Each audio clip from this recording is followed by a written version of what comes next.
I cleaned out the fridge and tossed expired food. My father-in-law fumed, "You don't touch what you don't buy." My husband said, "She meant well, Dad." My mother-in-law added, "She just wants control of everything."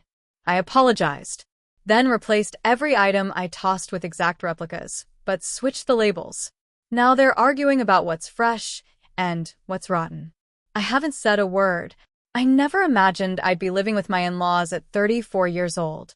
When Matt and I got married, we had a plan. Work hard, travel a little, buy a modest house in Lexington, Kentucky, and eventually start a family. We did most of that. Bought a home on the south side of town.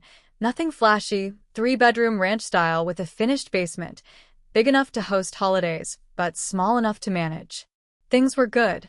We both had stable jobs. He's in IT support for the state government. I do remote marketing for small businesses. We were happy, comfortable. And then his dad had a minor stroke. It wasn't life-ending, but it changed everything. He lost some coordination on his left side, couldn't drive anymore, and needed help with stairs. His mom panicked, said she couldn't manage the house alone, and that's when Matt offered, without asking me, to let them move in just until they figured things out. That was supposed to be 3 months ago. It's been 10. From the start, it was clear they didn't see this as our home. They acted like guests at first, but it shifted quickly. Within a month, his mother had rearranged the pantry. His father took over the basement TV. They put their mail on our kitchen counter, left dishes in the sink, bought food without asking, and shoved it wherever they wanted in the fridge. I tried to be understanding. I kept telling myself, they're old. They're scared. This is temporary. But then they started commenting on everything I did. If I worked too late, his mom would say, "You shouldn't stare at screens that long. It affects fertility." If I ordered takeout, his dad would mutter about how we waste money. I'd vacuum, and she'd immediately redo it her way. It felt like I was slowly being erased in my own house. Matt tried to play referee, but mostly he just tried to keep the peace. "It's not forever," he'd say. "Don't make it harder." Then came the fridge incident. It was a Saturday morning, and I went to grab milk for my coffee. The smell hit me like a punch in the face. Something rotten. I opened the bottom drawer and found a bag of slimy spinach. Behind it, a Tupperware container of God knows what. Moldy lemons. A half-used bottle of blue cheese dressing that expired over a year ago. It was disgusting. I pulled everything out, sorted it. Anything clearly expired or unsealed and stinking went into the trash. It took nearly 2 hours to scrub the shelves, sanitize the drawers, and organize it properly. I felt good afterward. Proud even. Like I'd taken back one small corner of my life. That lasted less than 4 hours. I was in the bedroom folding laundry when I heard the refrigerator slam. Then, his dad's voice boomed through the house. "Who the hell touched my food?" I came out calmly. "I cleaned the fridge," I said. There were a lot of things that were expired. He turned red. "You don't touch what you don't buy." I froze. It was rotten. There was mold in there. It was mine. "You had no right." Matt stepped in, tried to mediate. "She meant well, Dad." Some of that stuff was ancient. Then his mother, sitting at the kitchen table, didn't even look up from her puzzle. She just mumbled. She just wants control of everything. That one cut deeper than I expected. I felt humiliated. Like I was the problem. Like I was some obsessive neat freak with a power complex. I didn't argue. I didn't fight. I said the only thing I could say without crying. "I'm sorry. I didn't mean to upset anyone." Nobody responded. I walked back to the bedroom, closed the door, and sat on the edge of the bed in silence. Matt followed me 5 minutes later. "They didn't mean it like that," he said. I just nodded. But something in me hardened that day. I realized I was done trying to earn respect from people who only wanted control themselves. So, I decided. If they think I'm manipulative and controlling, I'll give them a reason. The following weekend, while Matt was out running errands and his parents were at the store, I went back into the fridge with a notepad. I wrote down everything I had thrown out: brands, sizes, flavors, jar types. I took photos of placement, where the mustard sat, what drawer the cheese went in. Then I made a shopping list. I bought all of it again, down to the exact brand of sauerkraut his dad loved. But I kept the containers they'd thrown their tantrum over. I cleaned them, dried them, and refilled them with the new versions. Then I carefully switched labels, used rubbing alcohol to remove expiration ink, and replaced it with printed labels that matched the old dates. I resealed things with heat shrink wrap from Amazon. Took me hours. I put everything back exactly how it had been before I cleaned the fridge. Except now, the food was fresh but labeled like it was old. And the items they thought were new? Those had been sitting untouched for weeks. I didn't say a word. Within days, it started. His dad asked Matt, "Does this taste off to you?" Holding a jar of mayo.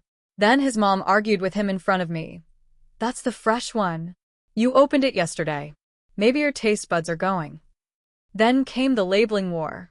They started taping dates to jars, writing notes, arguing over leftovers.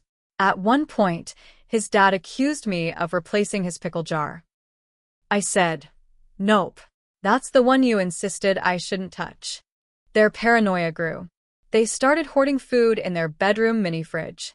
Matt got caught in the middle. He asked me if I thought the fridge was acting up. I shrugged. Maybe. Or maybe everyone's just stressed. They started fighting more. Quietly at first, then louder. I heard his mom whisper one night, "I can't live like this. I don't trust anything in this house." He agreed. They started talking about getting a small apartment near the pharmacy. It's been 2 weeks since that conversation. They haven't said it out loud yet, but I know it's coming. And I haven't said a single word. They wanted control? They can have it, just not the kind they expected.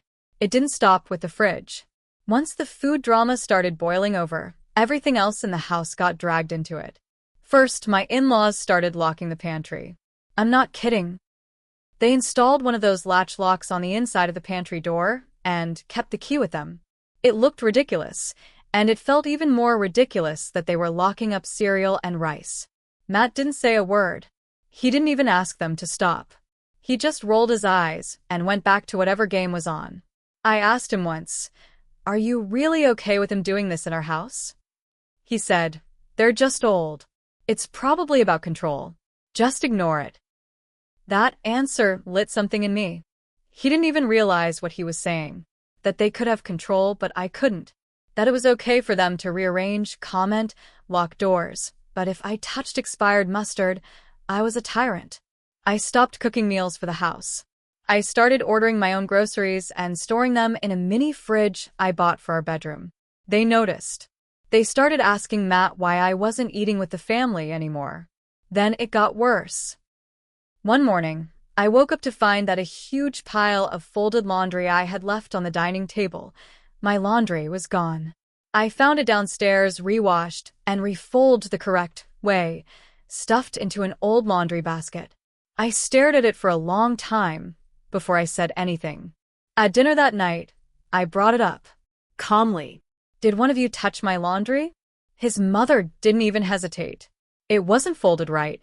You're just not careful with your clothes." "I don't need it done for me," I said, trying to stay steady. She looked me straight in the eye and said, "You clearly do. You don't even sort lights and darks." Matt stayed quiet. That silence was worse than anything they said. He always stayed quiet. I felt like I was screaming underwater, and no one could hear me. That night I told him, "This is getting out of control." He sighed. "They're just trying to help." I almost laughed. "Do you hear yourself?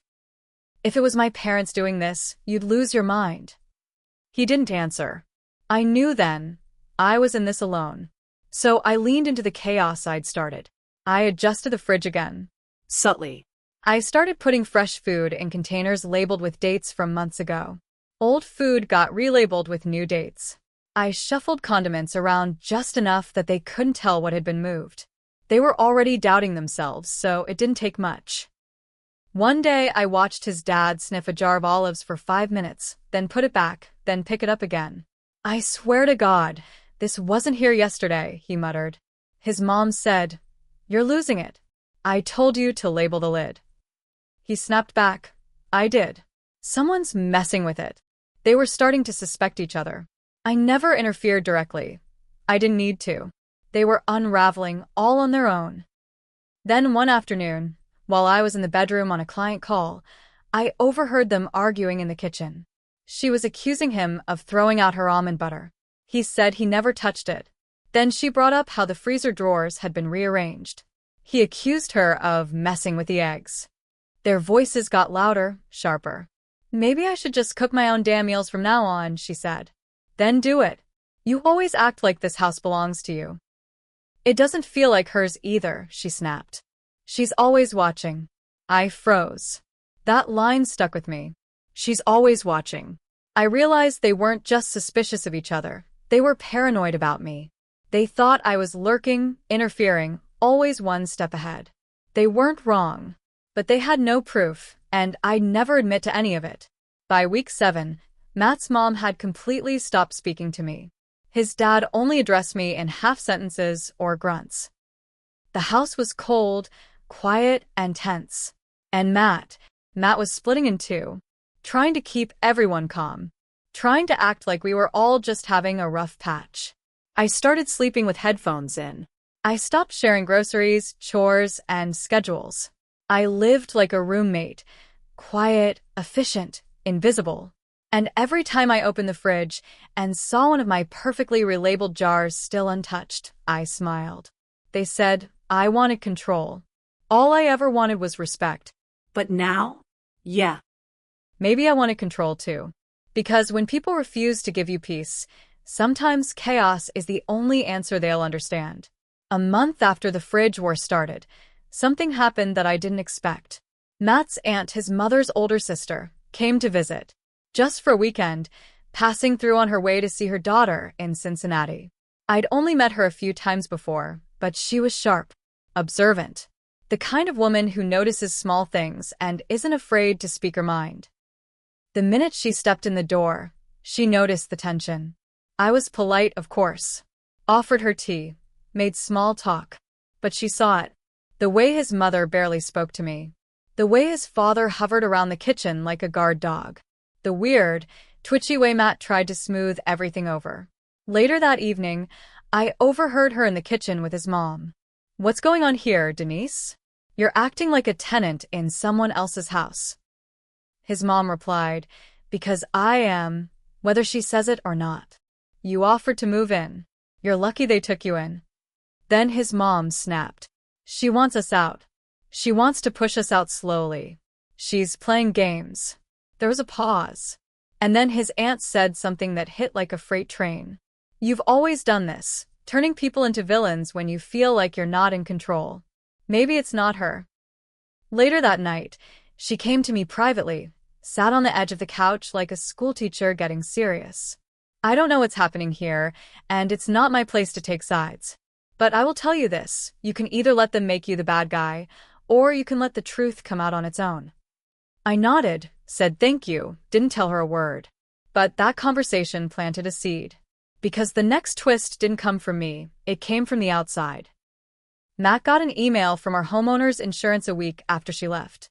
His father had accidentally filed a small claim for damage in the basement, something about a water leak. The inspector came out and found no evidence of damage, but did note the unauthorized electrical work his dad had done without a permit. It was a red flag. Our premium spiked. Matt was livid. That same week, I came home from running errands and found our thermostat reprogrammed. They had locked it to 68 degrees during the day to save money. I snapped. Finally. I turned it up, and later that night, I confronted Matt. "I pay the damn bills," I said. "And your parents are now literally trying to freeze me out of my own house." He looked exhausted. Hello. Then he said the thing I didn't expect. "I think they need to move out." I stood still. "You think?" He nodded. "I didn't want to admit it, but they're toxic. I can't keep defending this." But it wasn't over. Not yet. 2 days later, his parents called a family meeting. They sat us down in the living room, awkward and stiff like it was a courtroom. His dad started talking about how this living situation isn't working. His mom said she no longer felt welcome. I stayed silent. I wanted to hear where they were going. Then she dropped the hammer. We found a small apartment near Hamburg. We'll be moving out at the end of the month. I nodded. Okay. His dad added, but we'd like you to reimburse us for our grocery contributions, since clearly our food was wasted or tampered with. I nearly laughed out loud. Instead, I said, feel free to send me an itemized list with receipts. I'll pay exactly what I owe. She stared at me. He blinked. That was the twist they didn't see coming. I wasn't going to argue. I wasn't going to fight. I was going to give them exactly what they wanted, control of their exit. And here's the final twist. The next day, I printed out every label I had made. I put them in an envelope along with the photos I took of the fridge before I cleaned it. Then I mailed them anonymously to Matt's aunt. No return address.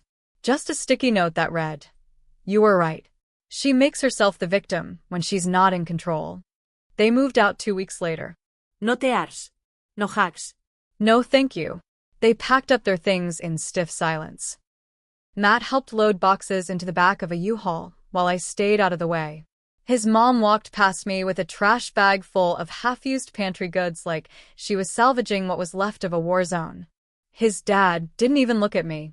The final box was labeled fridge stuff, do not touch. I almost smiled. They were gone by 3 p.m. that Saturday.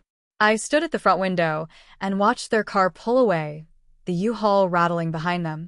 The house felt heavy with silence at first, like the weight of all those months was still clinging to the walls. Then, slowly, it began to lift. That night, I sat on the couch with a glass of wine and turned on the thermostat. 74 degrees. No que en plans. No locked settings. Just me and a house that felt like mine again. Matt came and sat next to me. I'm sorry, he said quietly. I should have protected you sooner. I looked at him. Why didn't you? He swallowed hard. I didn't want to admit how bad it had gotten. And I didn't want to choose between you and them. You didn't have to choose, I said. You just had to see what was real.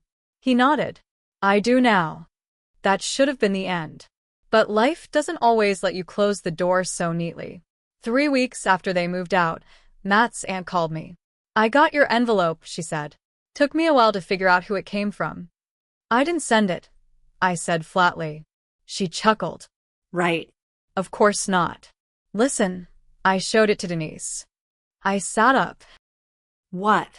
She came by for coffee, and I told her I had something to show her. At first, she denied everything. Said I made it up. Then I showed her the pictures. The matching jars. The fake labels. The fridge layout. You are meticulous. She accused me of gaslighting them, I said.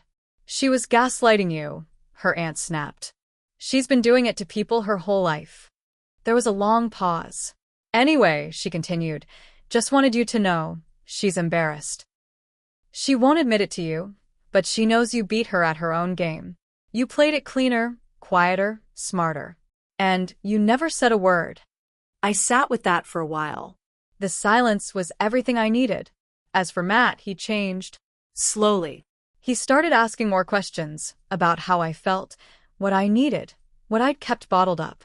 We started marriage counseling not because we were falling apart, but because we didn't want to end up like them.